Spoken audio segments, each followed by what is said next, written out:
اللہ جب کسی سے ناراض ہوتا ہے رزق نہیں چھینتا، آب و دانہ بند نہیں کرتا، سورج کو حکم نہیں کرتا کہ اس کے آنگن میں روشنی نہیں پھیلانی، چاند کو نہیں روکتا کہ تیری کرنیں اس کے ویڑے میں نہیں پڑنی چاہیے، بلکہ اللہ جب کسی سے ناراض ہوتا ہے سجدوں کی توفیق چھین لیتا ہے۔ سجدوں کی توفیق چھن گئی تو پھر سمجھو اللہ ناراض ہے، اللہ راضی نہیں ہے۔ اور اگر سجدوں کی توفیق نصیب ہو جائے، کسی نے واصف علی واصف مرحوم سے پوچھا تھا کہ کیسے ہمیں پتا چلے گا کہ ہماری نماز قبول ہو گئی ہے، تو انہوں نے کہا تھا ایک نماز کے بعد دوسری عطا ہو جائے تو سمجھ لو پہلی قبول ہو گئی ہے۔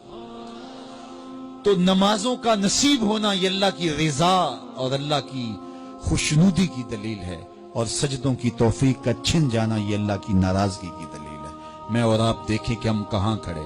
دیکھیے دولت تو کفار کو بھی ملتی ہے، اللہ دولت اسے بھی دیتا ہے جس سے راضی ہے، اسے بھی دیتا ہے جس سے نہیں راضی، لیکن سجدوں کی توفیق اسے ہی دیتا ہے جس پہ وہ راضی ہے۔ تو 5 گانا نماز شعار زندگی بنا لیجئے، نماز قضا نہ ہونے پائے۔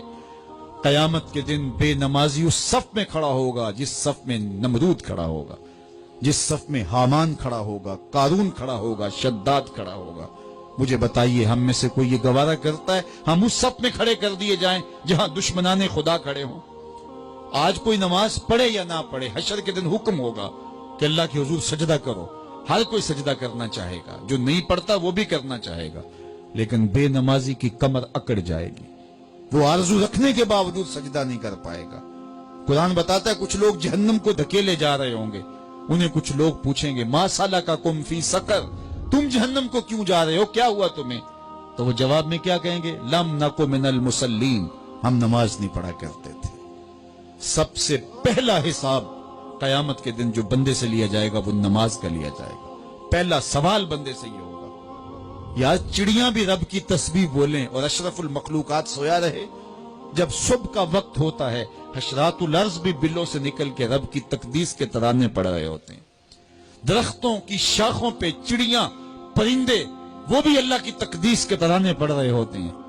حشرات الارض بھی اس کی تقدیس کے گیت گا رہے ہوتے ہیں، اور اشرف المخلوقات خراٹے لے رہا ہو، اس سے بڑی بد نصیبی کیا ہو سکتی ہے؟ آئیے 5 گانا نماز شعار زندگی بنا لے۔ اس مجلس میں اگر کوئی بے نمازی ہے تو آج عزم مصمم کر کے یہاں سے لوٹے کہ آج کے بعد نماز نہیں چھوڑوں گا۔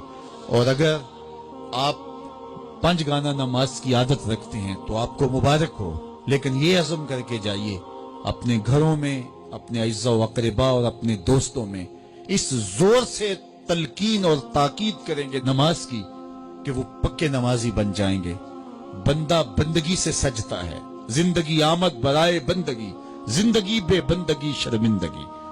اگر زندگی میں بندگی نہیں تو زندگی کے پلے ہے کیا؟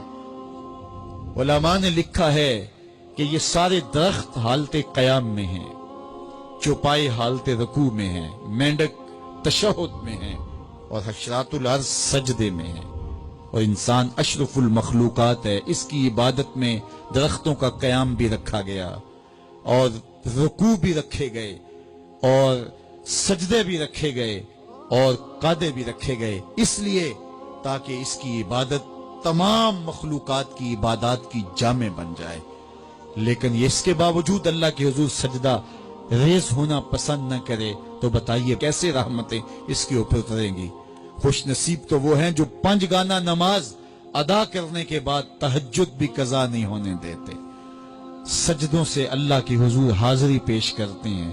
سب سے زیادہ بندہ اللہ کے اس وقت قریب ہوتا ہے جب سجدے میں سر رکھا ہوا ہوتا ہے۔ انسان کے اشرف اعضاء اس کے سر میں ہیں، بولنے کی قوت زبان سر میں، دیکھنے کی قوت آنکھیں سر میں، سونگنے کی قوت ناک سر میں، چکھنے کی قوت زبان سر میں، سننے کی قوت کان سر میں، سوچنے کی قوت دماغ سر میں، اور سر مالک کے در پہ۔